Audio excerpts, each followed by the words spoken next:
first question would be is what made you want to start this project way back in 2017? Um, I was a fan of Kristen's work, and she had posted on her page, on her Facebook page, that this was happening, and if we wanted to be involved, to reach out to Christina.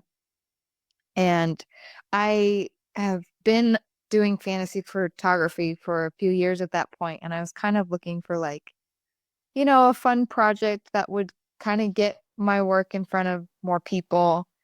And I was like, well, what better way than to get in front of the audience of my favorite book series. The Green Rider fans would really be a fun group to make art with and for. So When did you start reading Green Rider? my English teacher in ninth grade, she would give me books all the time to read, and she gave me at one point First Writer's Call. I think she didn't realize that it was the second in the series. Uh, and not wanting to disappoint her, because I'm 14, you think that not reading a book fast enough will disappoint your teacher. So I rushed to Barnes and Noble that night and got Green Rider and read it as fast as I could so that I could give her First Writer's Call back as soon as I could as well. So but yeah, it was all because my English teacher. At that point it was only Green Rider and First Writer's Call out. So I would reread them, and then the third book, High King's Tomb, actually came out. We moved to India my senior year of high school.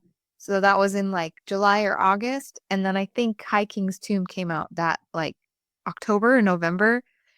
And so my dad was going back to the States for a business trip, and I begged him, I'm like, please get me the next book, because I was at that point, I think, because each book, I think there's 4 or 5 years in between. So I had been waiting, waiting, and waiting. So, but yeah, I've always reread them, and yeah, they've just been a part of my reread list almost every year. So, What was the process? What were you thinking with the first book artwork and the calendar?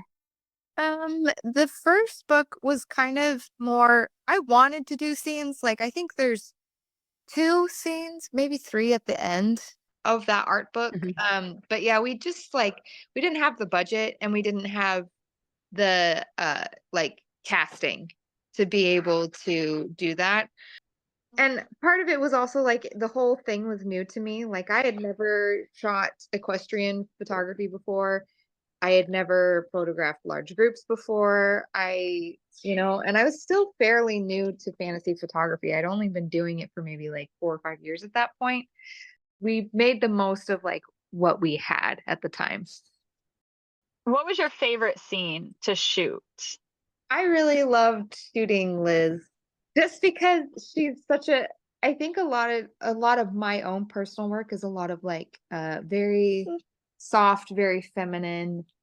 It was fun for me to shoot someone who had the beauty, but also that strength and the warrior, and having the armor on her, and really get to do different kind of poses and stories and costuming.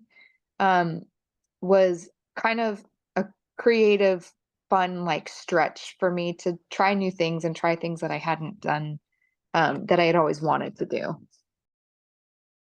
And so when we decided to do the second soundtrack, I just posted in my community Facebook page, hey, does anyone have horses that they would let me shoot with? And probably about 30 people commented on it saying, you need to go see Summer up at Twin Willows Ranch, which is the barn we shot at. And I met her, and she's the friendliest, nicest person you will ever meet. And she was like, yeah, you can do whatever with my horses. They're trained to not be scared of anything. And they truly are not. So she really knows her stuff, and she really knows how to train very calm, happy horses. Um, and so I did the shoot with her, and I just enjoyed that experience so much that I was like, you know what? I think I want to take lessons. So I asked, after First Writer's Call, I started taking lessons. So okay, yeah. So I've only been writing for 3 years now, but it's been really fun.